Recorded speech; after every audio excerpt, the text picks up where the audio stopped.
My name's Lars, I program for AFS, and we have a really special guest who programmed this series, and who's going to join us to introduce this film in just a minute. But I wanted to talk, just for a minute, I just want to take 45 or so minutes to talk about, just kidding. I want to talk a little bit about the place that film societies occupy, and have sort of historically occupied, because we run a little film society here.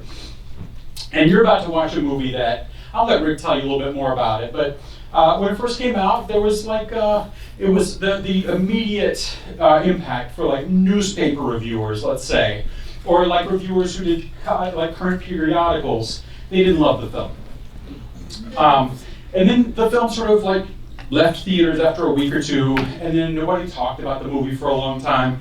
And then kind of what sort of starts happening is like a process of reevaluation happens. Like Richard Brody of the New Yorker wrote a nice piece about it, Museum of Modern Art did a nice piece about it, we're showing the film. So it occurred to me that there's like almost kind of like a process that happens, and that those first initial reviewers are like the cops who arrive at the scene of the crime first. And then like the next sort of wave are like, this is the magistrate, you know. By the time it reaches, you know, film societies, and we're decades later evaluating this film, reevaluating this film, and it's almost like we've impaneled the grand jury, and that's you guys. We're part of this sort of film society that actually goes out and evaluates the film and kind of finds how it's important. And films are always part of a dialogue that goes out over time. The dialogue doesn't just end after it gets released and it gets good reviews or bad reviews, and people say, oh, it's a flop or a bomb. Like that process of evaluation, that dialogue continues. And that's what film societies are for. And some of you dialogue with us a lot, because I see you a lot. Some of you I see very rarely, but this dialogue goes on and on and on and on, and we're here to do that. So if you find that you enjoy this process of dialoguing with film, and some of you won't, that's okay, but if you really do find that you enjoy that, then come be a part of this society. We want you to be part of this film society. We want you to come become a member and come here, not necessarily every night like some of you, no offense, but I'm here every day too. But you know, coming here fairly frequently, having friends here, meeting friends here, engaging with films, both the past, films of the present, and even when you see works from these new filmmakers, films of the future. So it's important to us. I know it's important to AFS Artistic Director Richard Linklater, and I, at this time, would like to bring him to the stage to introduce At Long Last Live. Come on up. Thank you, Lars. Man, it was so cool that so many of you came back from last week. I am so excited to see this movie on the big screen. How many of you have ever seen this movie on a big screen like this? Yeah, that's about what I thought.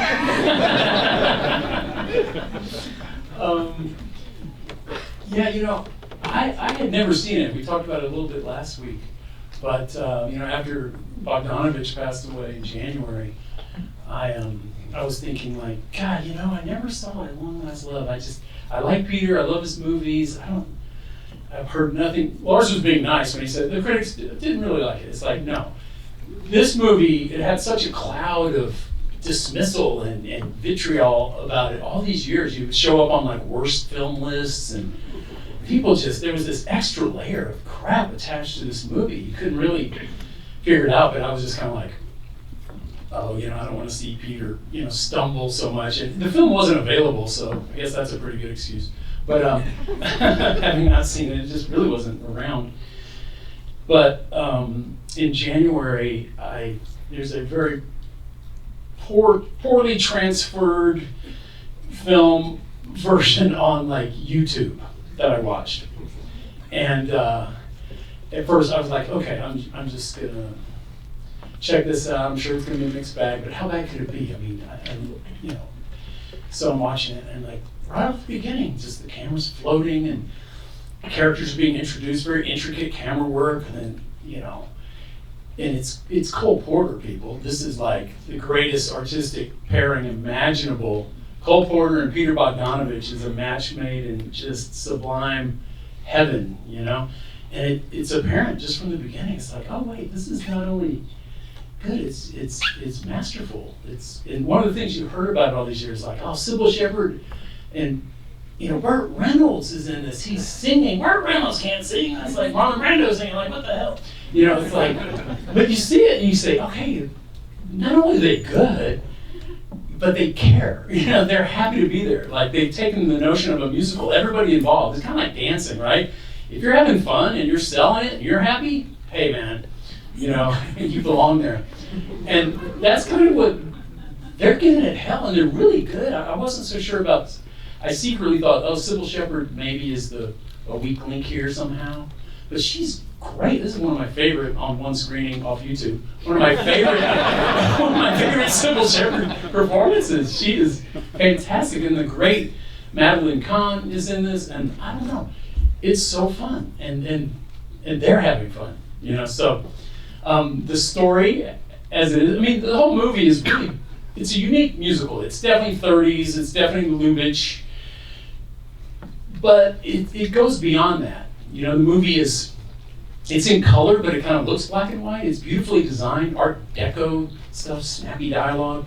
But it's really, I bet Bogdanovich, and I wish I could ask him questions now about it, but I'm sure he laid out the whole script. I think it's at least 16 Cole Porter songs, and the lyrics, the actors are kind of acting the lyrics. They're playing it out. The lyrics have a lot to do with the story, unlike a lot of 30s where they just kind of put in a few hit songs, show tunes, and then the movie goes on. These are completely intertwined. They're really about the movie, and what's it about? It's about these, the love triangles and romance that springs up among these four characters. You got Cybill Shepherd's playing an heiress. Burt Reynolds is, of course, the playboy. Then Madeleine Kahn is a stage actress who falls in with them, and then Duilio Del Prete, is that how you say his name? He's kind of the gambler, filling in the Maurice Chevalier part, I guess, the guy with the accent. But he's great too. He was an Italian singer, songwriter. I think everybody thought he was going to be the next big star. But I think this movie probably didn't help his career in the U.S. maybe. But that's how that goes.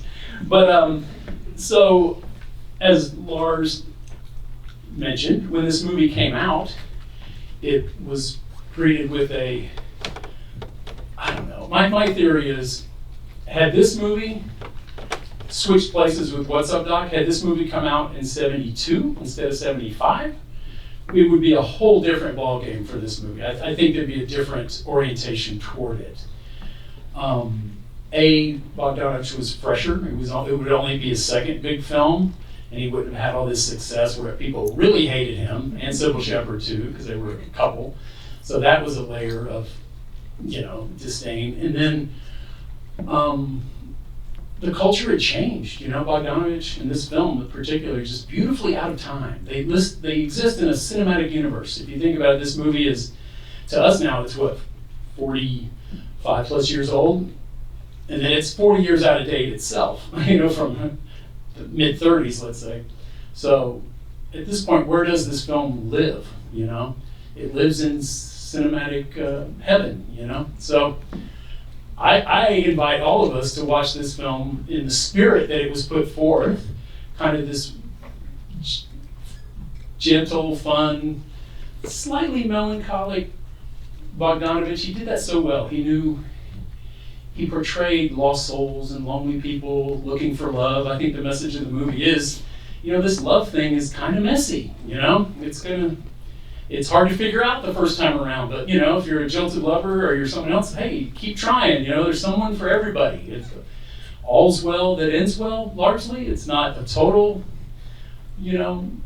It's a happy ending enough. It's beautiful. I think it's modern in that way, but I just think it has this kind of sweet spirit to it, and a lot of love and clearly passion and enjoyment. Burt Reynolds at this moment is the biggest star in the world practically, and he wants to be in this movie, and I think he's great, and he looks like he's having a great time. It's that smiling, happy Burt Reynolds that we knew from the 70s.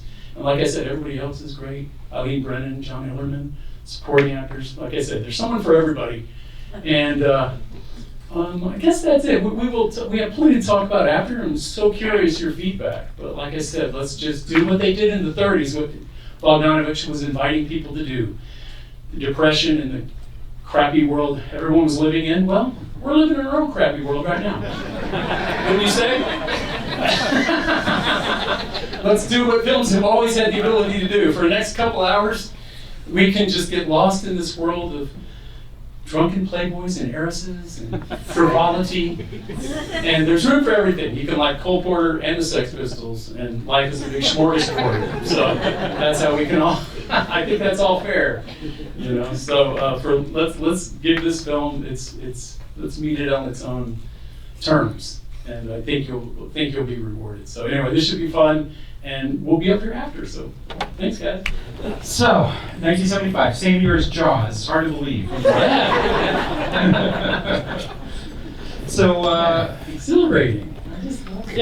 there was big laughs in the audience. It seemed like it was. You could tell it's it a was screwball working. comedy, You know? obviously. 30s screwball. We always had a sweet spot between last week's film, What's Up, Doc, this, and next week's film too. By the way, Nickelodeon, same. God, what a touch.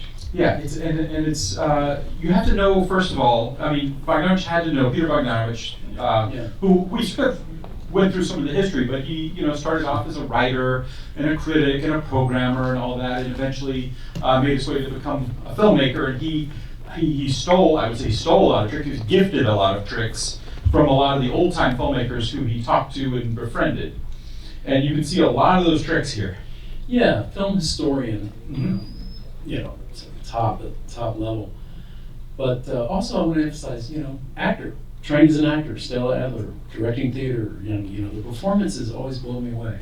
You know how long these takes are? You see how elegant. And they were actually singing on set. And, I didn't mention that in the intro, but this film was also known for their singing live. If you hear the soundtrack album to this movie, it's got all the footsteps. Most soundtracks, you got a good clean recording. Not this movie. It's the live sound of what they're getting there. So to me, that's stunning. But that's what they did in the 30s. Early sound musicals. They'd have the orchestra playing right there, and they would be singing to it. It was simple technologically. But guys like Ernst Lubitsch, who this is kind of his tribute to. If last week's was Hawks, this week's Lubitsch. So long takes, full body, that was just kind of the style then. And it probably made it seem old-fashioned, at this point. There weren't a lot of, musicals were kind of out in the 70s anyway. So it was old-fashioned enough, but maybe even the way it was shot, which I love. I think it's stunning. But if you think of the musicals that are in the air before that, Cabaret is a little more, Fosse's very different. A lot of cutting, a little more flashy. All That Jazz is only a couple years later. Yeah, but Hollywood had gone through this whole sort of purgation of the musical with Dr. Dolittle and Star and all those bloated musicals of the 60s. People didn't like musicals right now. Yeah. Like I said in the intro, Watergate, people just weren't in the mood for it. Seemed ridiculous. Just the cynical culture of the mid-70s. A musical was about the last thing anyone wanted to see until a couple years later with Grease. Yeah. Because it was a parody. It was. Let's think about this in relation to Grease. That's a tribute to 60s music. Here's the difference. That was only a few years before. Young ticket buyers remember that era. Sandra Dee, beach, musical stuff. The ticket buying youth didn't live through the 30s. This was your grandparents' music and time. So I think it was just divorced from the pop culture of the moment, So it's fascinating, films they have their moment. I mean, I feel blessed this film got made, wow, what studio head. I guess you have to say yes to Burt Reynolds and Cybill Shepherd and Peter. He made so many successful movies, and that's what I admire about him. He ran this out. He makes one more film like this, totally out of sync with the times. He gets one more. Next week's movie.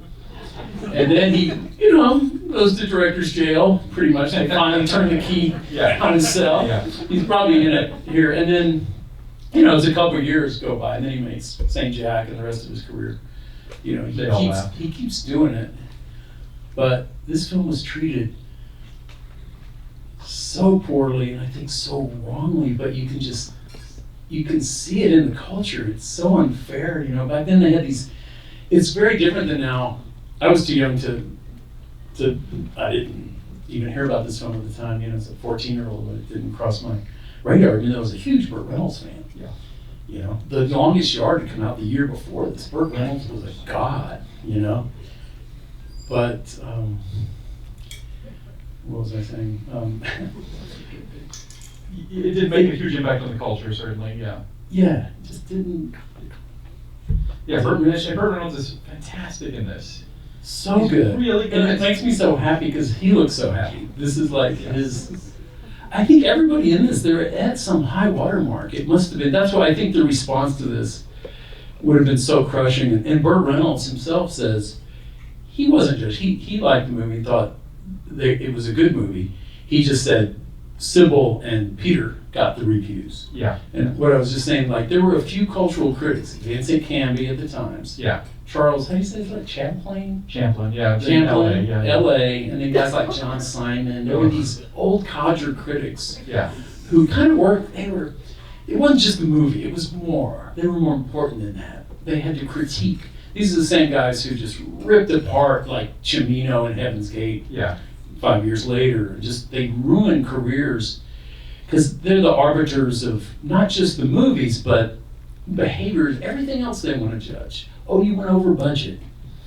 Oh, you seem, arrogant. Oh, we don't like that you seem to be having more fun than us. Whatever. Who knows? But they would really, and then that just creates a tidal wave that sometimes critics meant more back then. That you just can't. You get that horrible New York Times review, and you just can't really recover. Yeah, but they had enormous power. Vincent Canby's review, he was a pretty even-handed critic actually, but he even talked about how he suffered through the film, and he said Cybill Shepherd, he said she's too big, is what he said in his review. Too tall. Too tall. Yeah, Too big for it. He said too big. And he said it's like bringing a horse to a cat show. Yeah, there you go. Yeah, if you want to be entertained, read some of these reviews. They were so. I mean, they were pissy. They were savage. I know. It was almost like, okay, if we really got to kill this guy, so we never have to deal with him again. In a way. I know, and it's a tribute to Peter that he recovered. He kept going, because they did ruin career. Cimino never recovered from Heaven's Gate. Another film, it's so funny, you think of films that are just kind of out of, just so misjudged. We all know there's a lot of movies that are huge hits and everybody likes, and then 10 years later we're like, what were we thinking? That movie's terrible. These are the extremes. And then there's this kind of movie that I think a very good movie that's dismissed, and so on the extremes, most things are in the middle, but those extremes are always pretty fascinating. And I said before, I'd never really heard, this wasn't the film that people over the years go, hey, actually that's really good. I never heard that. Heaven's Gate, on the other hand, it was only a few years later, it was like, Heaven's Gate was notorious, changed the industry, huge flop, Critics just tore it apart. There's a new biography out about him. I just read a review of it. But critics were just policing him, his secrecy, they just didn't think movies should be made that way. Even though he's swinging for the fences, even though the budget of Heaven's Gate is no more than the latest James Bond movie, but they cited this ambitious American epic about corruption and all that. They were just not having it. And he never recovered. But people were like, no, have you seen the long version? It's a really great movie. So it's too late. It kind of ruins the career of the makers. But the film has its day. Yeah, a lot of films that get buried end up having a comeback. And like that happened with Heaven's Gate. which had to come back because people saw the uncut version and they liked it. Yeah. Winnie Freakin's Sorcerer got Sorcerer buried was and one of had its those. comeback. ISHTAR, which we showed in this series, ISHTAR. had been buried and has made a comeback.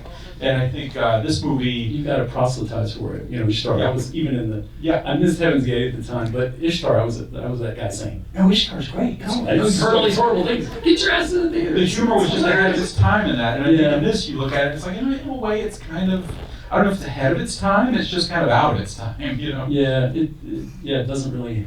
It's out of place in time. But no, it's always fascinating. But it's also personality. They just didn't like them as a couple. Like Reynolds was right when he said, you know, they were just that happens every now and then. Bogdanovich and Shepherd. Yeah. Yeah. It's usually the two stars of the movie. Yeah. You can name some films that I'm just thinking ones I remember at the height of Madonna and Sean Penn's fame of Marriage Shanghai Surprise. Yeah. I never saw it, but I hated it. Yeah. Everybody hated it. Yeah. Yeah, that was the 80s. The word kind of goes out, Gigli like the with Ben and Gigli. Right. We're just sick of them. We're just sick of them. Yeah. We don't like that couple anymore. You know, that just happens. Yeah. In this case, it's rare. It's not a star, but Peter is kind of a star. Yeah. He's really famous. He's They were in the most famous, culture a lot right? too. Yeah, so it's like, you know what? They look like they're having too much fun. Yeah. Screw them. We're just gonna hate their next movie. Yeah, they're flying too close to the sun, sort Yeah. of, in a way. Yeah. Yeah, that's what. Yeah. So the one thing, and this is, I set up something for this discussion. We're going to go get some audience questions in a minute, but there was famously, Peter Bogdanovich wrote a letter that when you go and you read about this film, you're like, Peter Bogdanovich eventually wrote a public apology letter, to an open letter that was a public apology. And so I was like, I gotta hunt down this public apology letter. Like a director would do that. Yeah, I gotta hunt down this public apology letter. So Yeah. we have the text of this, and I asked an actor who we know, Scout Gutzmerson, and she's gonna come up because it really needs an actor's touch to read this letter. So let's listen to Peter Bogdanovich's open letter He's taking out ads and running this letter. as read by Scout Gutzmerson. Thank you. Thank you. Oh, thank you. for Did the you memorize it? No. Okay. Oh, yeah. The dress has pockets. Okay, so this is, the film's been out. They've recut it a little bit, but it's an official disaster at this Yeah. point. Take it away. April 1975. In order to suppress my enemies, my work will continue to be, from one end to the other, a succession of violent, audacious, unfathomable, and subversive wonders that will embrace more mystery, more poetry, more madness, more eroticism, torment, pathos, grandeur, and the cosmology of synthesis, because there is no point in bothering to see films that are not sensational. Thus, in accordance with this manifesto of my imaginative autonomy, one could subsequently try to bankrupt systematically the logical meaning of all mechanisms of the rational, practical, and effete form emerging from the new and the new Hollywood, who are nothing more than snotty apologists of youth, of revolution, undulation, fossilized excrements of preservation. Second line. And those who support the collective and therefore are opposed to the individual. I await you, Hollywood, feverishly. And he signed it Joseph Bogdanovich. Okay. Wow. Thank you so much, Ken. So that's the famous apology. Some apology. That's like the best fuck you I've ever done. They got that one wrong at 180 degrees, but an apology. Yeah. But you can feel his pain. You know, he's the new Hollywood was the rage, and he wasn't it. Yeah. Even though he's still young. He's having a great run in the 70s, the great era of people making their own films, but I think the writing was all on the wall for him, that he was, he wasn't Friedkin, he wasn't Francis or Marty or, doing these. It was the year of Shampoo, it was the year Yeah. of One Flew Over the Cuckoo's Nest, so there was New Hollywood, you could hang Dog around if you make Afternoon. money. Yeah. Dark. Yeah. Country was dark edged. Yeah. They didn't want this frivolity and kind of seen as light, you know. Yeah. But I mean, think about it: the sexual innuendo, the humor, the sublime, you know, that's which should never be out of fashion. Can we agree? The subtlety of that was way out of fashion, and audiences, it's just like what they're couples are going on dates to see Deep Throat. They don't want to see, right, you know, something like got pinched in the aspartame or whatever. They're lit, you know. The year after this, Travis Bickle even took Cybill Shepherd. I know. That's an interesting. 1 year later, same ladies in one of those movies that he's just ragging on. Great movie, but yeah, no, he was kind of alienated from his peer group, as we talked about last week. Taxi Driver, coming in August to the cinema, by the way. But anyway, yeah. I wonder if we have any contributions. They don't have any questions. We're just kind of having a conversation around. Let's see a hand right over here. Hi. My question is, you were talking a little bit about how he's taking inspiration from 30s music, 30s film approaches. How can you tell that this isn't a 30s movie? What kind of 70s sensibility is he applying to the film as he writes and directs it? That's a good question. Did everybody hear it? I mean, I'm interested in that. I think he's really trying to be pretty darn 30s. I think that's maybe unlike What's Up, Doc, which is set in contemporary time but feels like a throwback. He kind of goes all the way with it here, just short of being shot in black and white. But he kind of does that anyway, right? It was probably some studio thing, no, you're not shooting this one in black and white. It's like, okay, but it'll kind of look black and white, except little flashes of color, the yellow bird, what they're drinking, or, you know. So, I don't know, it's pretty bold. It could have been a 30s movie. Down even to the innuendo. There's some pretty serious innuendo. Like but pre-code, yeah. it fits right in there. So I don't know. I think that's the triumph of the movie, that you can't go, oh, we put this whole modernist twist. I mean, there's a little bit of it. I think I was alluding to it earlier, just about, you know, there's a slight melancholy, but that's 30s too, you know. It's not all, you know, happy endings, and, you know, there's the range of experience. So I don't know, does anybody else see 70s in here anywhere? Feminism. Yeah. Someone said feminism. Let's amplify that point. Part of what I was talking about too, did you want to say more about that? Yeah. Mm-hmm. I felt like I was surprised that there wasn't more male gaze. I was happy that the women seemed to have a sense of autonomy in the romance. And they were advocating for their own sexuality and for what they wanted. Obviously it wasn't perfect, but I thought that was really interesting. Did you want to say anything else about that? Well, it's the women who end up together. Mm-hmm. Yes. I think in the 30s, it would have been catfight all the way. Right. Here it's the guys who are fighting. Yeah, maybe so. Yeah, that seems true. Yeah, it's not all about the guys. And they're just wonderful. I love that scene in the women's room, and they're all, I don't know, this is fantastic.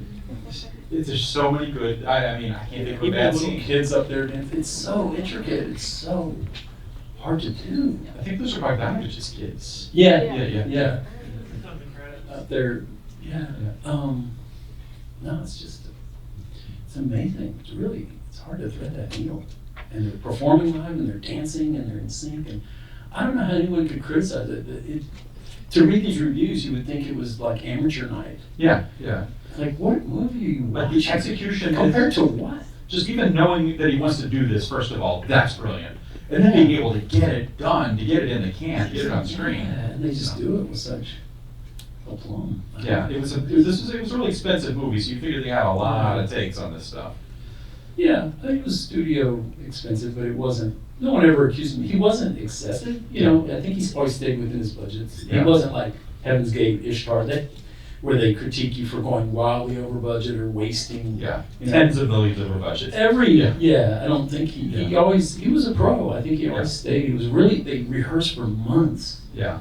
And, you know, so I think he was always a pretty responsible filmmaker, where they could feel free to really torture you, you know, crucify you for going way over, which, you know, Scorsese does a couple years later in New York, went over budget, Even Spielberg, 1941, they brought him down, not for long. Yeah. It became a sort of an executive's But it media was for a while. like, yeah, it's like, I believe there was something in the press. They started giving a shit about things they never cared about. Budgets Yeah. and box office. And it's just like the commercialism of our culture. And it got worse in the 80s, by the late 70s, 80s. And suddenly, the person on the street gives a shit about opening weekends and budgets. And so-and-so went over. I always want to say, hey, when you go to buy your ticket for the movie, are they charging you more because they went over the budget? Right. What do you care? Some big corporation somewhere, why is it your concern? When you see the commercials for the second week when a movie opens, it's the #1 movie in America. Like, why do I care? Yeah.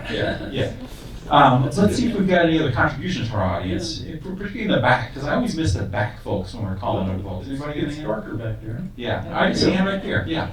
So the scene where Cybill Shepherd and Burt Reynolds are in the pool, and she takes the I know. and snaps it out. That felt live.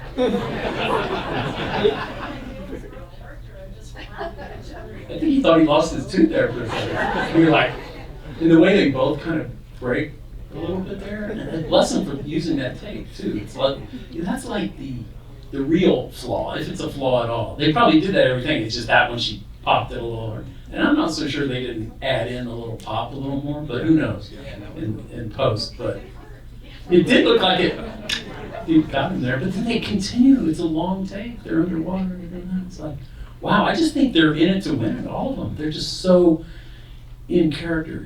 So many musicals are so perfectly crafted by wonderful dancers and singers, but they're not. You'll never see people more in their characters than this. I don't know if that's possible. Yeah, little takes like that, little mistakes, little flubs. You see that all the time in classic Hollywood too, where like a little thing happens that's actually, let's leave it in. It actually kind of works. Yeah, a lot of dolly bumps, Yeah. a lot of technical errors. It's Yeah. just human. It's a handmade process. It's real people. What the hell? Yeah, and that it Once works. you play out of the movie, it just feels real. Like that's, I don't know. You can feel the affection they all have for one another, and I think that goes on all sides of the camera. I think Burt must have had a good time because he's back in next week's movie, Yeah. and with Ryan O'Neal from last week's movie. They're together. How's that for an ad to come to Nickelodeon? But they have a good fight scene. Yeah. Nickelodeon's fun. And we're going to be able to see the director's cut for it hasn't been shown around a lot. It's in black and white. When they released it, it was in color, but he wanted in black and white. So Again, goes all the way. yeah. Let's see if we got. I see a hand right over here. That looks like Charlie Davis. Rick, you may not be willing to do it, but would you say a bit about your 20-year musical project? Oh gosh. Just to repeat, would you say a bit about your 20-year musical project? As I was watching this, I was thinking, the best basis for any musical is good music. You never get bored. It's great. I watch all these musicals that are good, and I walk out of the theater, and I don't remember one song that I just saw for 2 hours. This is like, best songs ever written. Cole Porter's No Peer. And the music, it's a lush arrangement. It's great. They're singing live, but the music is great. So, anyway, to answer your question, I am doing a long-term project, but I've made a choice. It's Stephen Sondheim's maybe one of his best scores. So, pick your partners carefully. That's all we're going to get about that, huh? Yeah, see him. All right, we'll wait. I'll get in line. I will say I will be 100 when it comes out. Okay. So you see. Please let me see maybe the first 2 years. Okay. You know what, Charlie? Free ticket when you're on. We're going to start reserving seats now. Hey, I'm going to be. I hope to be here. Tempting fate. I see a hand right in the front row here. It seems kind of dumb to even care about what critics or what people say, because it seems like when I first saw I think it's Let There Be Light or Let the Light In by John Huston, it was so impactful for me. But then I saw another documentary about how that film was buried for like 20 years. And that I feel like the best movies are always, I mean, not always, but a lot of the time, of course, art gets reappropriated. So I feel like the spirit is what carries the movie, and I feel like if I was a director, I wouldn't give a shit about what anyone thought. Like, if your spirit's gonna hold it, it's gonna hold it. And it seems like the best movies go through that shit, and then they come out and, like, Shepherds of Disaster. I didn't realize that movie, that was like one of my all-time favorite movies. And Chris Walters bought it for me. He had to buy it from like Paris or France or something to get it for me. But like you read about all these journeys that these films go through, and you just can't give a shit. If it's a really good movie, it's gonna stand the test of time. I guarantee you, that's how the people who make the movie are feeling. But where it gets damaging, and in this case, you know, when I think the studio huddles up, you've had a bad preview, we're gonna lose a lot of money, the movie's too long. You see these, and maybe you don't have Final Cut, maybe you do, maybe you don't, you know, Scorsese cut the happy endings sequence out of it. He did it, just because it's like, uh-oh, you're the bad guy, we're over budget, and the movie's too long. It's like, okay, I guess it would work with that. You know, a few years later it gets restored and becomes, but Cimino cut a couple hours out of Heaven's Gate just because it's like, hey, you have transgressed. You have to, you know, so you get it's a desperate situation brought on by others' opinions, not necessarily the film you made. So it's just a reality, the clash of art and commerce that film is. You know, and I think it used to be a lot worse. Have you ever read that Lillian Ross book about the making of Red Badge of Picture, yeah. Picture. That's one of the great film books. One of the great film books, and you know, she wrote for the New Yorker for half a century plus. She did one of the great film books, and this is, I think, what's that, early 50s. And you realize nothing's changed. You know, they do a preview, and you know, it's like, oh my God, in Sunset Boulevard, you just see the desperation and the clash of sensibilities and artists, and it's fascinating. That's what I think attracts a lot of people behind the curtain of films, because it is this clash. You don't really see it in other industries, because they're just, you know, do you see it in the tech industry? You know, they're trying to produce a product. I'm sure their designer is pissed off that they're doing one thing, but it doesn't present itself as art, you know, the way film does. So, or potentially art. So people get intrigued about all the behind the scenes machinations, and they like it. They like to hear someone's on the road. You know, you kind of, I don't know, people love, there's drama in it. People love a roller coaster. They'll create one even if there isn't one. You know, I think that's what happens. You know, have you ever, I think about this, there's just the whole notion of, you know, regression to the mean. That rules the world. You know, it's the idea that extraordinary events are followed by less extraordinary events. You know, amazing, just think about, even on a biological level, if people, you can't keep going in the same direction. All the energy, if you do really poorly, you're probably gonna do better. If you do great, you're probably gonna do, you know, just think of sports. You're on a hot streak and then you cool up. But there's this average, everything clusters around, like physically, biologically. If you didn't, tall people would make taller people, and it'd just keep going. There'd be people this tall, people. But if you're really tall, the odds are your kid's gonna be littler, you know, whatever. That's just basic shit. But you see it in the arts. Like, oh, this guy made 5 films in a row. Fuck this guy. You know, this one, it couldn't be. I don't like this one as much. You know, you see it in music. You know, some great musician. I'm like, I don't like this album.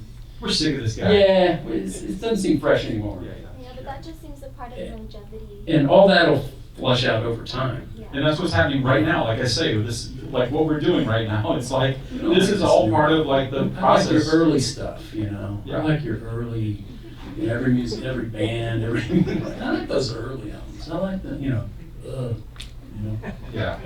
In a weird way, like film is more like architecture than any other art, because you need to put together like all the money and all the materials and everything. Like you could build a doghouse, however you want to build a doghouse. But if you want to build a skyscraper, you got to get these guys to sign on and these people to sign on. Yeah. And it seems that way with films, you know, that if you want to really make like in this $6.5 million movie, you have to have a lot of buy-in to make this movie. Yeah. That buy-in was going to evaporate after it only made $2 million. Yeah, you only get a few of those. Yeah.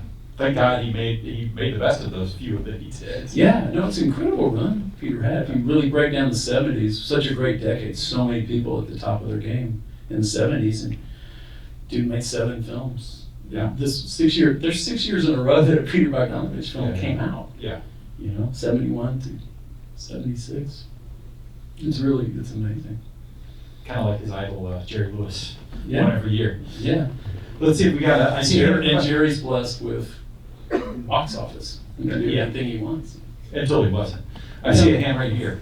You guys are talking about how this has been reevaluated and other ones have been, but I'm wondering if anything that hasn't been reevaluated yet that you think will be, whether it's older or more recent, we can say that you called it. Of Bogdanovich's movies, you mean, or? By anyone. Oh gosh, yeah. There's always a lot of those. Throw out some titles, everyone. Yeah. What's an underappreciated film that? The Newton Boys. Oh, The Newton Boys, right here. Playing on Criterion. Hey, do you guys want to? How many people here? This reminds me. I want to play a joke on Criterion. How many people here subscribe to the Criterion channel? Oh, everybody, right? Okay.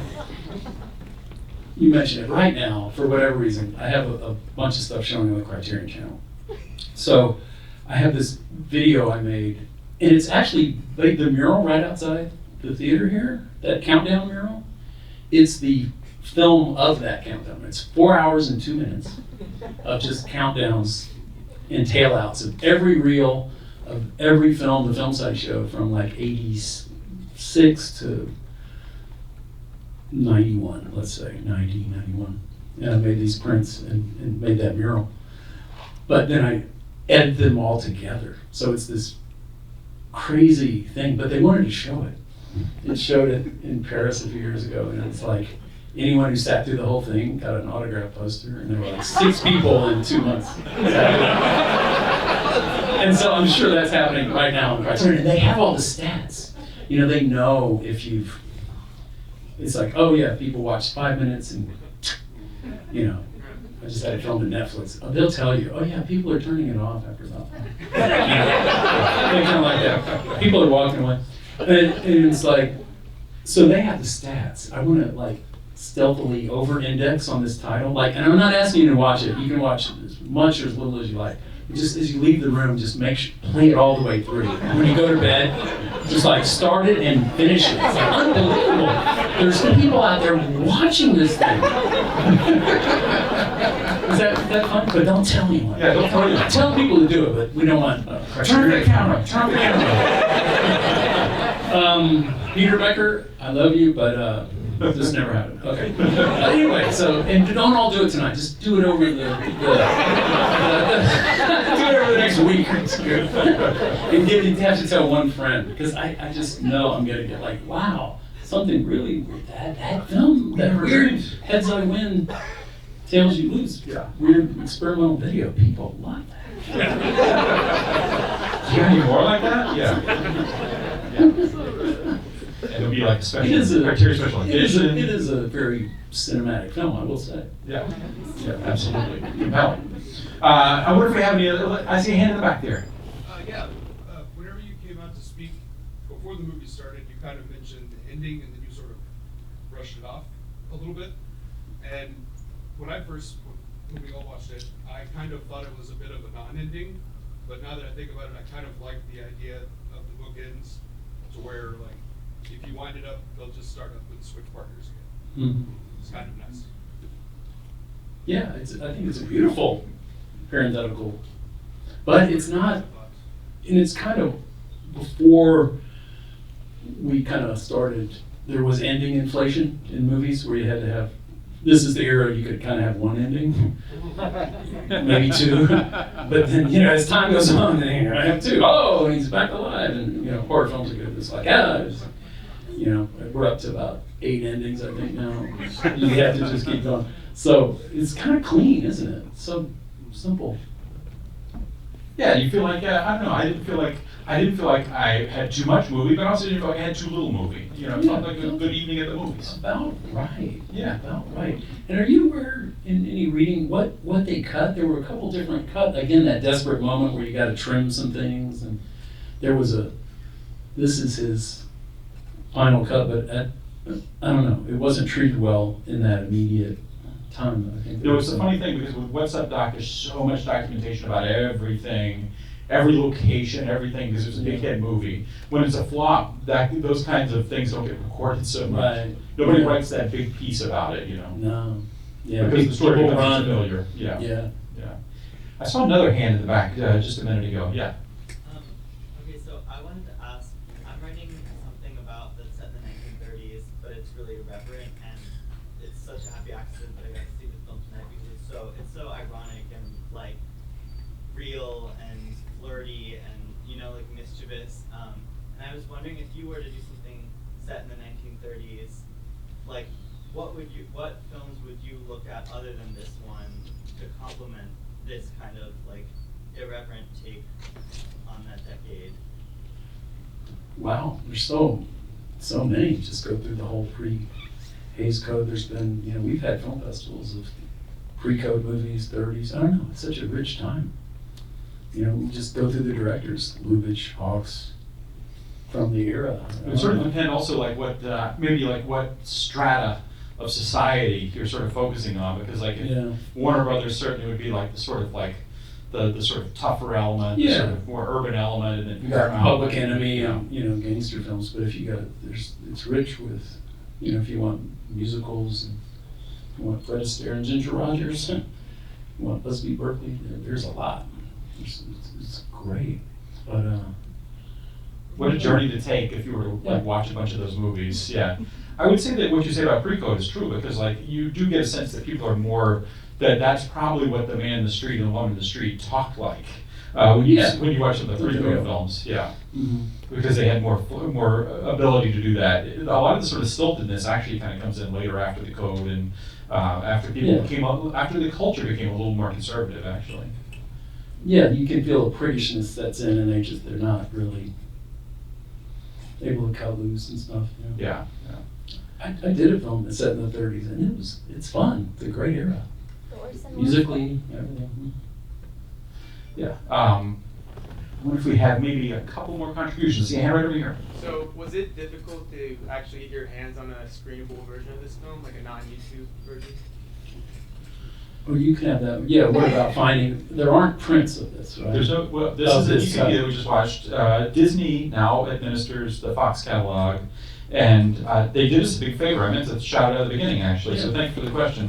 They did us a big favor because they brought their lawyers in and had them clear the music rights, because the music is not actually cleared for theatrical exhibition, so the lawyers came in and gave them and said, okay, you can clear for the screening. So they did us a favor. Wow. They did all of us a favor because of the high level now, of was that respect. The order of the state, or is it? So the Disney lawyers said that we will indemnify this for this one screening because we don't expect any trouble because nobody's going to show up. All this.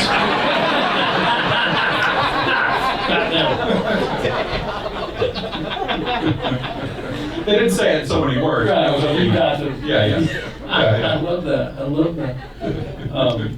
Anyone from here? Anyone here related to Cole Porter who's going to sue him? Yeah. Probably could. All those films from that era, a lot of them were held up when it came to VHS and ancillary markets because they just didn't think to negotiate the rights. Yeah. So whoever had those music rights could go, sorry. And you see some movies they had to go back and put in different music. Oh, that's the worst. The worst. Like Valley Girl, they had to change some of the songs and stuff. Imagine if you had to do the teasing confused. Like, Sweet Emotion's got to come out, sorry. Yeah, I'll just throw in something else. Yeah, you can just do that. But it's like, oh, God, it's no fun. But they didn't anticipate.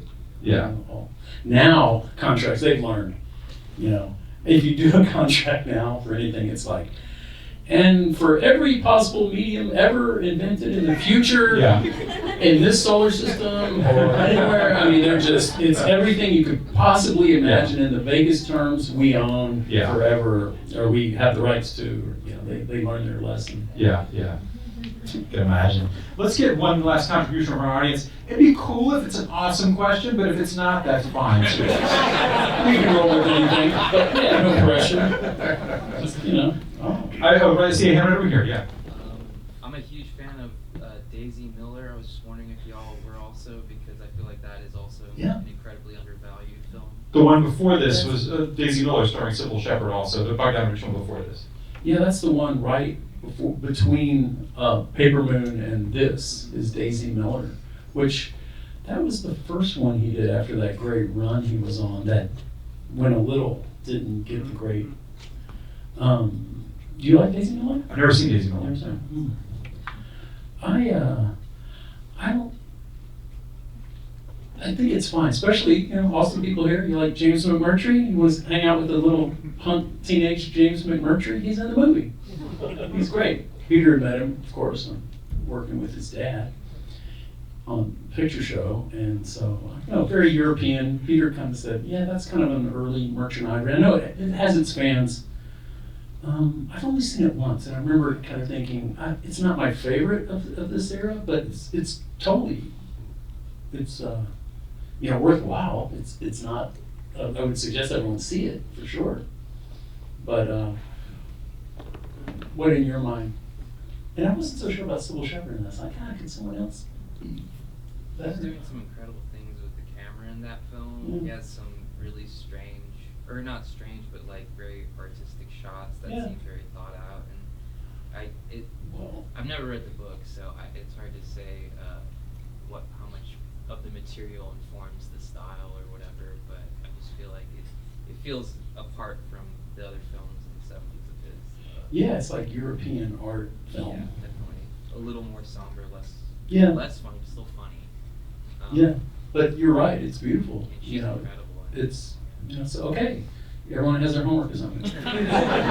Daisy Miller, and we'll talk about it next week. And we have to, we should mention that Cybill Shepherd is from Texas. And she's a member of the Texas Film Hall of Fame. As is John Hillerman, the funny guy who steals the whole thing. Yeah. He's from Denton. He's a Texan, born and raised and died here. Yeah. So and he's wonderful in this. He's We didn't so even talk good. about He's Andy in- Brennan and John Hillerman. Oh my God. They're so great. Yeah, they're fantastic. Yeah. I had no idea John Hillerman was from Texas. Yeah. You would think that he was from very Texas. Connecticut. I know, he seems so. Yeah. He's in all these films. He really, he had a great era, but you know, gone there. I think everyone associated with this film is no longer with us except Cybill. Could I be wrong? Oh, that's awful. Yeah, sadly. Madeleine Kahn lost her way too soon. I love her. Yeah, I like Cybill Shepherd, but I love Madeleine Kahn. Yeah. What's that? Did Emma Walsh die? He's alive. Oh, he's still around. Oh my God. Is he still around? Yeah. Oh, that's good. He's in all Peter. You can tell he's that actor you work with. It's like, okay, I got a part for you. I mean, you gotta come play it. Yeah. Please come play the doorman. And it's like, okay. You've got to cast in Emma Walsh in something at this point. I mean, he came to Austin and did Blood Simple. He'd probably love to come back to Austin. Yeah. Okay. What is? You got to write a part for him. That's Right? so rude to go. Are they still alive? I guess everyone gets there if you're lucky. All right. Well, we've been lucky to have this experience with you. Thanks, Lars. And next week we're gonna get lucky again with this Nickelodeon place. It's the last of this three-time. Little Bogdanovich threefer. It's the last one, and I don't know. Who knows what might happen next week? Yeah. Yeah. Might have a surprise guest. We might have a surprise guest. We'll just leave that. Don't ask questions, and if you do, if you are going to try to get it out of us, at least buy us a drink. But come see Ryan O'Neal and Burt and Tatum O'Neal's, and it's just a great cast. John Ritter. John Ritter, and it just loves movies. If you love movies, Nickelodeon, a little tribute to the early days of our medium. It's irreverent, funny, you know. Yeah. Wildly Educational. irreverent. Yeah, Yes. and kind of there'll be things to talk about. Some of the stuff that comes up in the movies, like, oh my God. But Well, anyway. Thank you so much, Rick. Thank you so much, guys. Thanks, guys. This was fun.